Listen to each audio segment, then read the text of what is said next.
আজকের গল্পটা যশোরে রিক্সা চালায় জুবাইর ভাইয়ের আর বেসপাড়ার মেয়ে তিশা আপুর।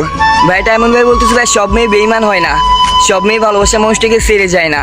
এমন অনেক মেয়ে আছে ভালোবাসা মানুষটার জন্য পরিবারের সাথে যুদ্ধ করতেছে, পরিবার ছেড়ে দিছে একটা ছেলের জন্য, ভালোবাসা মানুষটার জন্য। তাই সব মেয়েকে বেইমান বলা উচিত না।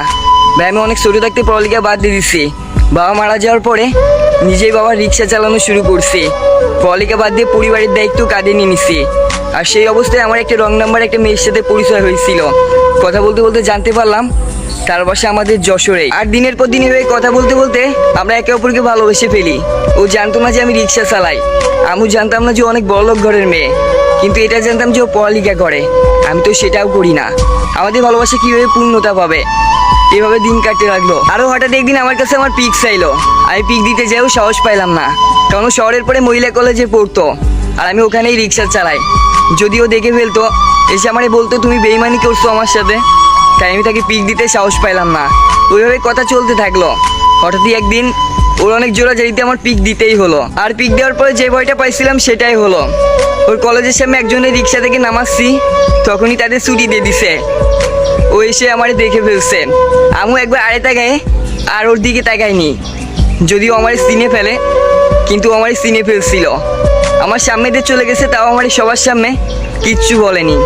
বাসায় যে আমিও আর কল দিইনি, যদি কল দেওয়ার সাথে সাথে গালিগালাজ করে, বকাঝকা করে। খানিকক্ষণ পরে দেখি ওই কল দিছে। কল দিয়ে বলতে, জুবাইর তুমি রিক্সা চালাও, আমাকে আগে বলোনি কেন? তুমি এরকম বেইমানি কেন করলো আমার সাথে? আমার পরিবার কি কোনোদিন মানবে তোমাকে? তুমি রিক্সা চালাও আর আমি আমার বাবা মার একমাত্র মেয়ে, কীভাবে পারলা এটা আমার সাথে করতে? আমি তখন অনেক বোঝানোর চেষ্টা করলাম, শোনো আমি তোমাকে অনেকবার বলার চেষ্টা করছি, কিন্তু ভালোবেসে ফেলছিলাম তো, তাই বলার সাহস পাইনি। প্লিজ আমারে ক্ষমা করে দিও। কথাগুলো শুনেও চুপচাপ বসে আছে। একটুখানি পরে ও বলতেছে ভালো থেকো, তাই বলে কলটা কেটে দিছিল। ভাবলাম এই বুঝি আমাদের রিলেশন শেষ। আর আমারই তো দোষ, আমি গরিব ঘরের ছেলে রিক্সা চালাই, ওরে পাওয়ার কি কোনো যোগ্যতা আছে? আমি 3-4 দিন গাড়ি নিয়ে আর বের হইলাম না রোডে। 3 দিনের দিন ও নিজেই কল দিছে, দিয়ে বলছিস কেমন আছো? আমি পারতেছি না তোমাকে ভুলতে, সত্যি মন থেকে ভালোবাসি। এই 3 দিন কথা না বলার জন্য সরি, আমারে মাফ করে দিও। আরও ভালো করে জানতো এই রিলেশন ওর পরিবার কখনোই মানবে না, তাই ও সর্বপ্রথম আমাকে এটাই বললো, জুয়ার আমরা কালকেই পালাবো, তুমি সব কিছু রেডি করে আনবা। ওর কথা মতো আমরা পালাই গেছিলাম, বিয়ে করছিলাম।